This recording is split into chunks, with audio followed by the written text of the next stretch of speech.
कृष्णाय वासुदेवाय हरे परमात्मने प्रणतः क्लेशनाशाय गोविंदाय नमो नमः। नमस्कार, स्वागत है आप सभी का हमारे YouTube चैनल में। आज के इस वीडियो में आप श्रवण करेंगे माघ कृष्ण पक्ष की सटतिला एकादशी व्रत की कथा। एक बार प्रेम से कहिए, बोलिए विष्णु भगवान की जय, एकादशी माता की जय, श्री राधा कृष्ण भगवान की जय। युधिष्ठिर ने भगवान श्री कृष्ण से प्रश्न किया, वासुदेव कृपा करके मुझे यह समझाइए कि माघ महीने के कृष्ण पक्ष की जो एकादशी है उसका नाम क्या है, उसके व्रत की विधि क्या है और उसे करने से क्या फल प्राप्त होता है। श्री कृष्ण भगवान ने युधिष्ठिर को बताया, पांडुपुत्र, माघ महीने के कृष्ण पक्ष की एकादशी को सटतिला एकादशी कहते हैं। यह सब पापों को नष्ट करने वाली है। फल के संबंध में एक पाप हारनी कथा सुनो। यह कथा मुनिश्रेष्ठ पुलस्त ने दालभ्य जी को सुनाई थी। इसकी विधि भी कथा में ही निहित है। दालभ्य जी ने पुलस्त जी से पूछा, महाप्राज्ञ मुने, मनुष्य लोक में जन्म लेकर प्राणी प्राय पाप कर्मों में लगे रहते हैं। पाप कर्म करने से नरक के कष्ट भोगने पड़ते हैं।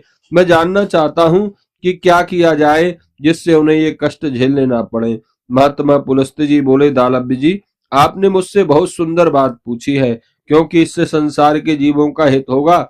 यह प्रश्न बहुत ही गंभीर है। इसका समाधान इंद्र आदि देवताओं के पास भी नहीं है, परंतु मैं तुम्हें एक गुप्त भेद बताता हूँ। माघ का महीना आए तो मनुष्य को स्नान आदि से शुद्ध रहना चाहिए, इंद्रियों पर नियंत्रण रखना चाहिए, काम क्रोध लोभ मोह ईर्षा अभिमान आदि का त्याग कर देना चाहिए। पुष्य नक्षत्र जिस दिन हो उस दिन हाथ पैर धोकर गोबर कपास तिल मिलाकर उपले बनाए। उन उपलों से 108 बार हवन करना चाहिए। यदि द्वादशी तिथि और मूल नक्षत्र हो तो संयम से रहें। स्नान आदि से शुद्ध होकर भगवान का पूजन और कीर्तन करना चाहिए। एकादशी के दिन व्रत करें और रात को जागरण और हवन करें। दूसरे दिन भगवान श्री कृष्ण की धूप दीप नैवेद्य आदि से पूजा करें। खिचड़ी का भगवान को भोग लगाएं। इस दिन कृष्ण भगवान का पूजन करना चाहिए। उन्हें पेठा नारियल सीताफल सुपारी अर्पित करके अर्घ देना चाहिए। फिर उनकी स्तुति इस प्रकार करनी चाहिए, हे सच्चिदानंद स्वरूप श्री कृष्ण, आप बड़े दयालु हैं, हमें कोई सहारा देने वाला नहीं है, कृपया हमें सहारा दीजिए। हे पुरुषोत्तम, हम संसार सागर में डूबे जा रहे हैं, प्रसन्न होकर हमारा उद्धार कीजिए। हे कमल जैसे नेत्रों वाले भगवान, हम आपको नमस्कार करते हैं।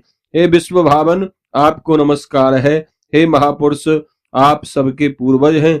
आप लक्ष्मी जी सहित मेरे द्वारा दिए गए अर्घ को स्वीकार करें।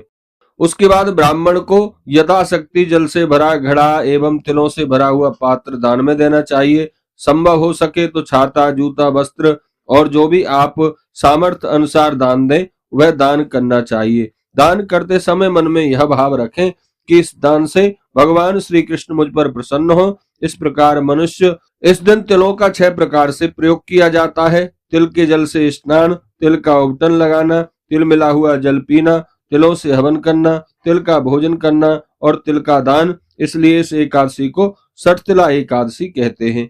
इससे अनेक प्रकार के पाप दूर हो जाते हैं। इस एकादशी से संबंधित एक कथा है जो इस प्रकार है। एक बार देवर्षि नारद जी ने भगवान को प्रणाम करके उनसे पूछा, भगवान, सटतिला एकादशी का क्या पुण्य होता है और इससे संबंधित कथा कौन सी है, सो आप कृपा करके बताइए। श्री कृष्ण भगवान बोले, नारद, मैं तुम्हें आंखों देखी एक सत्य घटना बता रहा हूँ, ध्यान पूर्वक सुनो। पुराने समय की बात है। मनुष्य लोक में एक ब्राह्मणी रहती थी। वह सदा व्रत किया करती थी। एक बार वह पूरे 1 महीने तक व्रत करती रही। इससे उसका शरीर सूख कर दुबला पतला और कमजोर हो गया। इतने पर भी उसकी श्रद्धा और भक्ति, देवताओं के प्रति आस्था जरा भी कम नहीं हुई, क्योंकि वह अत्यधिक बुद्धिमान थी। अतः मैंने सोचा, इस ब्राह्मणी ने व्रतों द्वारा अपना शरीर शुद्ध कर लिया है और यह स्वर्ग भी चली जाएगी, परंतु इसने कभी अन्नदान नहीं किया, इस कारण इसकी तृप्ति नहीं हो पाएगी। यह सोचकर मैं मनुष्य लोक में गया और उस ब्राह्मणी के द्वार पर पहुंच गया। मुझे देखकर वह बोली, महाराज, पधारने का कारण बताइए, मैं आपकी क्या सेवा करूं। मैंने कहा, मैं आपसे भिक्षा मांगने आया हूं। ब्राह्मणी ने मुझे मिट्टी का एक पिंड दे दिया। मैं उसे लेकर स्वर्ग को लौट आया। कुछ समय बाद ब्राह्मणी भी अपना शरीर त्याग कर स्वर्ग में आ गई। मिट्टी के पिंड के प्रभाव से उसे वहां एक घर मिला। घर में आम का एक वृक्ष लगा हुआ था, परंतु इस घर में आम के वृक्ष के सिवा और कोई अन्य वस्तु नहीं थी। ब्राह्मणी घबराकर मेरे पास आई। उसने मुझसे कहा, भगवान, मैंने अनेक प्रकार के व्रत आदि करके आपकी पूजा की है, फिर भी मेरे घर कोई वस्तु नहीं है, ऐसा क्यों? मैंने उसे आश्वासन देते हुए कहा, तुम अपने घर जाओ, जब देवताओं की स्त्रियां तुम्हें देखने आएंगी तब तुम उनसे सठतिला एकादशी का पुण्य और उसकी विधि सुनाने की प्रार्थना करना। जब वे यह सुना दें तभी घर का द्वार खोलना। ब्राह्मणी अपने घर लौट गई। जब देवताओं की स्त्रियां उससे मिलने के लिए आई, द्वार खोलने के लिए कहा, तो ब्राह्मणी ने कहा, यदि आप मुझे सठतिला एकादशी का महात्म्य सुनाएं तभी मैं द्वार खोलूंगी। उन देव पत्नियों में से एक स्त्री ने सठतिला एकादशी का महात्म्य ब्राह्मणी को सुना दिया तो उसने द्वार खोल दिया। देवताओं की स्त्रियों ने देखा, यह अन्य स्त्रियों से कुछ अलग लगती है। देवताओं की स्त्रियों के कहने के अनुसार ब्राह्मणी ने सठतिला एकादशी का व्रत किया और इसके व्रत के प्रभाव से उसका घर धन धान्य से भर गया। जो कोई सठतिला एकादशी का व्रत करता है उसके सारे पाप ताप नष्ट हो जाते हैं। इस दिन भगवान कृष्ण की पेठा, नारियल, सीताफल और सुपारी से पूजा करनी चाहिए। आप सभी को सठतिला एकादशी व्रत की बहुत बहुत शुभकामनाएं। बोलिए एकादशी माता की जय।